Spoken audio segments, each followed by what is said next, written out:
Hello friends, लफर planting में आप सबका बहुत बहुत स्वागत है। तुलसी प्लांट हम सभी के लिए ख़ास वेरी इंपॉर्टेंट प्लांट है। आज हम इस वीडियो में तुलसी प्लांट के केयर के बारे में बात करेंगे। इसको घना और हरा भरा किस तरह से बनाया जाए, कीड़ों मकोड़ों से कैसे बचाया जाए। तो वीडियो का पूरा देखिएगा। वीडियो अगर अच्छा लगेगा तो लाइक शेयर कमेंट करिएगा। अच्छा सॉइल मिक्सचर में अगर तुलसी लगाया जाए तो कभी भी नहीं मरेगा, वो हमारा परमानेंट प्लांट रहेगा। तो आज हम वही देखेंगे कि हमारा सॉइल मिक्सचर बेस्ट कौन सा रहेगा। तो यहाँ पर देखिए हमारे पास राम और श्याम दोनों तरह की तुलसी है।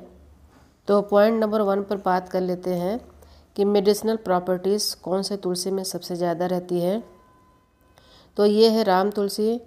हमारे पास दोनों तरह की तुलसी है। जो ब्लैक कलर की पत्ती है उसे श्याम तुलसी के बोलते हैं।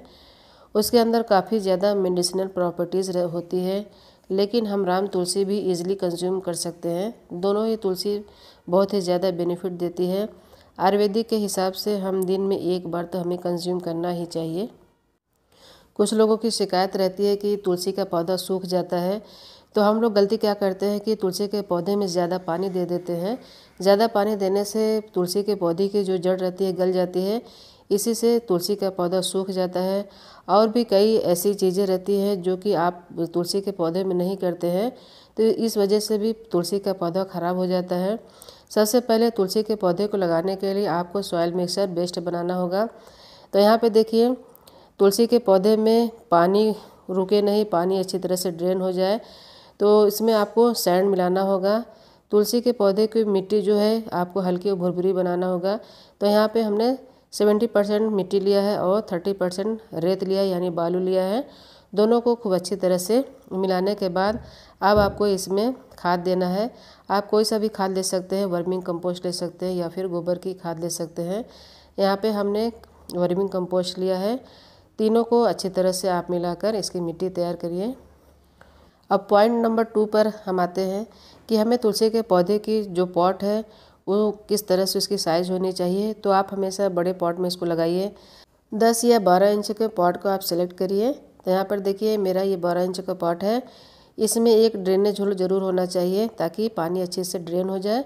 और ड्रेनेज होल को कवर करने के लिए आप उसको किसी चीज़ से कवर कर सकते हैं। फिर इसमें आप मिट्टी डालिए और उसमें आप पौधा लगा दीजिए। ठंड के मौसम में अगर आप इस तरह से पौधा लगाएंगे तो कभी भी आपका पौधा मरेगा नहीं। अक्सर क्या होता है कि ठंड में तुलसी का पौधा सूखने लगता है। तो अगर हम तुलसी के पौधे में ज़रा से केयर कर देंगे तो पौधा कभी भी न सूखेगा ना ही मरेगा। और बहुत ही अच्छी तरह से उसमें जो उसकी पत्तियां हैं, पत्तियां बहुत अच्छी तरह से बड़ी बड़ी आएंगी और पूरे पौधा घना हरा भरा रहेगा। पौधा लगाने के बाद आप उसमें पानी दे दीजिए। अब पॉइंट नंबर 3 पर हम आते हैं। जो तुलसी के पौधे में ऊपर बीज रहता है, उस बीज को आप हमेशा निकालते रहेंगे तो पौधा आपका कभी सूखेगा नहीं। अगर उसमें बीज लगा हुआ आप छोड़ देते हैं तो तुलसी का पौधा सोचता है कि हमारा समय पूरा हो गया है, अब मैं उसमें नई नई पत्तियाँ नहीं निकालता है। आप जैसे ही बीज को निकाल देते हैं तो उसमें न्यू ग्रोथ आने लगती है और नई नई पत्तियाँ भी आने लगती हैं। इसके बाद पत्तियों को घना बनाने के लिए, पत्तियों को हेल्दी बनाने के लिए हमें अपने पौधे पर एप्सम सॉल्ट का स्प्रे ज़रूर करना चाहिए। कम से कम 15 से 20 दिन में एक बार अपने पौधे पे स्प्रे करेंगे। लीफी वाले प्लांट पे आप एप्सम सॉल्ट का स्प्रे ज़रूर कर दिया करें। तो 1 लीटर पानी में 1 चम्मच एप्सम सॉल्ट का घोल मिलाकर पौधे पर स्प्रे ज़रूर कर दिया करें। ये है एप्सम सॉल्ट। एप्सम सॉल्ट का जो फ़ायदा रहता है, पत्तियों में ग्रीनरी बनी रहती हैं, पत्तियाँ हेल्दी रहती हैं और पौधा काफ़ी अच्छी तरह से घना भी हो जाता है। तो 1 लीटर पानी में 1 चम्मच आप मिलाकर स्प्रे करिए। महीने में 1 बार या फिर 2 बार आप इसका स्प्रे कर सकते हैं। इसका रिज़ल्ट बहुत ही अच्छी तरह से आता है पौधे को घना बनाने के लिए। जैसा कि आप देख पा रहे हैं मेरा जो श्याम तुलसी है काफ़ी अच्छी तरह से घना है। तो आप दोनों ही पौधे पे स्प्रे कर सकते हैं। तुलसी के पौधे के सूखने का एक वजह और रहती है कि हम अपने पौधे में पानी ज़्यादा दे देते हैं। पानी ज़्यादा देने से पौधे की जड़ जो है ख़राब होने लगती हैं। ये इसी वजह से पौधा सूखने लगता है। इसके बाद बात आती है कि आप अपने पौधे की पिंचिंग ज़रूर कर दिया करें।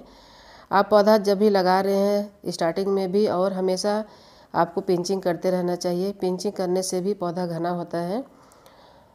तो इस तरह से जैसा कि मैंने बताया कि ऊपर का टिप आप तोड़ देंगे तो पौधा आपका काफ़ी घना हो जाएगा। पिंचिंग करने से नई नई पत्तियाँ आती हैं, नई नई ब्रांचेस आती हैं, तो पौधा घना होने की एक वजह ये भी रहती है। अब इसके अलावा बात आती है कि ठंड के मौसम में तुलसी के पौधे पर कीड़ों मकोड़ों का अटैक बहुत ज़्यादा रहती है। कि कीड़े क्या करते हैं कि पत्तियों में छिपे रहते हैं और पत्तियों के रस को चूसते हैं, उसके जूस को चूस डालते हैं, तो पत्तियां सूख जाती हैं। इससे तुलसी का पौधा पूरी तरह से ख़राब होने लगता है, पत्तियां ख़राब हो जाती हैं। तो हमें क्या करना चाहिए कि तुलसी के पौधे पर नीम ऑयल का स्प्रे करना चाहिए। नीम ऑयल का स्प्रे करने से जो कीड़े मकोड़ों का अटैक रहता है वो ख़त्म हो जाता है। तो महीने में एक बार हमें ज़रूर नीम ऑयल का स्प्रे कर देना चाहिए, जिससे कि पौधा हेल्दी रहे। तो आप 1 लीटर पानी में 10 बूंद नीम ऑयल इसमें मिला लीजिए। उसको अच्छी तरह से मिलाकर अपने पौधे पर फास्ट वाटर से स्प्रे कर दीजिए। जितना फास्ट आपका उसमें से वाटर निकलेगा उतने ही उसमें कीड़े मकोड़े बहुत तेज़ी से भागेंगे। अगर एक बार नहीं ख़त्म होता है तो आप महीने में 2 बार भी स्प्रे कर सकते हैं।